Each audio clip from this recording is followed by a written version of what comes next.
শাহাবুদ্দিন আপনি লিখেছেন, ঢাকা বিশ্ববিদ্যালয়ে ট্রান্সজেন্ডার কোটা চালু হচ্ছে মর্মে বিভিন্ন পত্রপত্রিকায় খবর প্রকাশিত হয়েছে। ব্যাপারটা কীভাবে দেখেন? দেখুন, ট্রান্সজেন্ডার এই ধারণাটিকে আমাদের সমাজে বদ্ধমূল করা, এটাকে এস্টাবলিশড করা, এটা চরম জঘন্য একটি কাজ।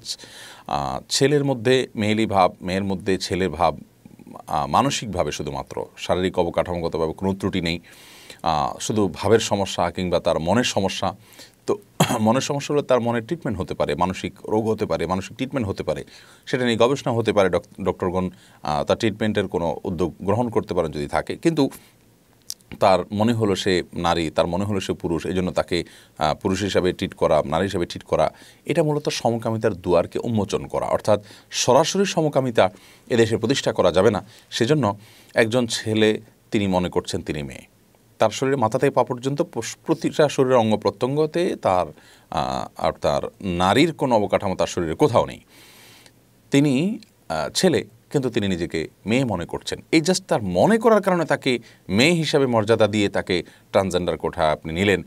তাহলে এই যে মেয়ে হয়ে গেল, তথাকথিত মেয়ে হয়ে গেল, এখন তো সে কোনো ছেলেকে বিয়ে করবে, অথচ লোকটা আদতে একজন ছেলে। তাহলে আরেকজন ছেলের সাথে তার বিয়ে হলো। এইভাবে সমকামিতার দুয়ারকে উন্মোচন করার জন্য ট্রান্সজেন্ডার এই থিওরিটাকে আমাদের দেশে এস্টাবলিশ করা হচ্ছে। আমাদের দেশের সচেতন প্রতিটা মানুষের, ধর্ম বর্ণ নির্বিশেষে প্রতিটা মানুষের এই ট্রান্সজেন্ডার ধারণাকে প্রতিষ্ঠিত করার অপচেষ্টাকে রুখে দাঁড়াতে হবে। আজ পৃথিবীর বহু দেশে আপনার এই সমকামিতাকে বৈধতা দেওয়া হচ্ছে এবং মুসলিম দেশগুলোকে বাধ্য করা হয়, তাদেরকে একরকম অ্যাসাইনমেন্টের মতো দেওয়া হয় যে তোমরা এটাকে ফুলফিল করে আসো, তাহলে এটা পাবে, ওইটা পাবে, ইত্যাদি ইত্যাদি ইত্যাদি। মুসলমানদের নিজস্ব ধ্যান ধারণা, বিশ্বাস, এমনকি হিন্দুদেরও বিশ্বাস এর আলোকে এই ট্রান্সজেন্ডারের পক্ষে তারা অবলম্বন করার কোনো সুযোগ নেই। বিধায় আমরা মনে করি যে বিশ্ববিদ্যালয়ে ট্রান্সজেন্ডার কোটা চালু করাটা একটি অপ্রয়োজনীয় এবং মানে সমকামিতাকে বৈধতা দেওয়ার দুর্বিসন্ধিমূলক একটি উদ্যোগ। এটিকে প্রতিহত করা, এটিকে বন্ধ করা উচিত এবং এটার বিরুদ্ধে সবার কথা বলা উচিত। যার যার জায়গা থেকে আমাদের সন্তানরা একটা নোংরা এবং অসভ্য কালচার দেখে বড় হোক, সেটি আমরা কোনো দিনই চাইব না। সে জায়গা থেকে যারা এগুলো করতে চাচ্ছেন, আমার খুব অবাক লাগে যে সংখ্যাগরিষ্ঠ মানুষ দেশের যে চিন্তা চেতনা লালন করেন, যে ধ্যান ধারণা লালন করেন, তার বিপরীতে বাহির থেকে বিভিন্ন ধ্যান ধারণা এনে সামান্য কয়েকজন মানুষ বা কিছু সংখ্যক কতিপয় লোক সংখ্যাগরিষ্ঠ মানুষদের উপরে সেই ধ্যান ধারণাকে চাপিয়ে দিচ্ছে।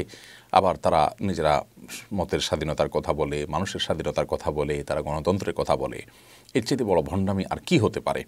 যদি আপনি গণতন্ত্রের কথাই বলেন, মানুষ যা চায় সেটাই আইন হবে, সেটাই আপনি বলেন, তাহলে মানুষ কি এটা চায়? আপনি কি এটার উপর নিরপেক্ষ একটি ভোটাভুটির আয়োজন করতে পারবেন?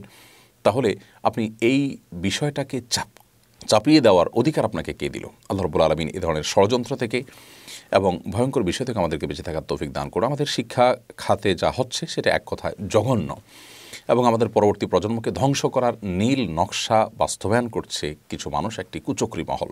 আল্লাহ তাআলা তাদের ষড়যন্ত্র থেকে আমাদের এ প্রজন্মকে, আমাদের সমাজকে হেফাজত রাখুন। শামীম হোসেন আপনি লিখেছেন, তৃতীয় লিঙ্গের মানুষদের ব্যাপারে আমাদের দৃষ্টিভঙ্গি কেমন হওয়া উচিত?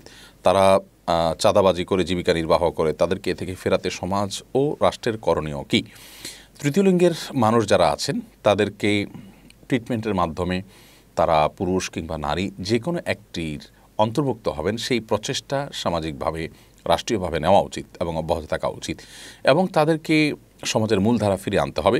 তাদের জন্য আপনার ইতিমধ্যে বাংলাদেশে আপনার কামরাঙ্গীরচর দিকে একজন আলেম একটি মাদ্রাসা খুলে তাদেরকে শিক্ষা দেওয়া, নৈতিক শিক্ষা দেওয়া এবং বিভিন্নভাবে তাদেরকে সেবা দেওয়ার চেষ্টা করছেন। বাংলাদেশে তৃতীয় লিঙ্গের মানুষ হিসেবে যাদেরকে আমরা চিনি, তারা অনেকেই আসলে তৃতীয় লিঙ্গের মানুষ নন।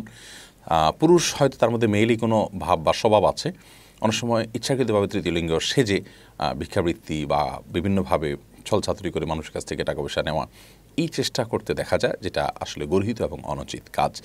চাঁদাবাজি করে জীবিকা নির্বাহ করা একেবারেই গর্হিত কাজ, কিন্তু তাদেরকে অনেকটা বাধ্য করে ফেলেছি আমরা সামাজিকভাবে, একঘরে করে ফেলেছি এবং কিছু মানুষের বিজনেসও এখানে আছে বলে আমরা জানি। অতএব ব্যাপারে রাষ্ট্র এবং সামাজিক উদ্যোগ অনেক বেশি হওয়া উচিত।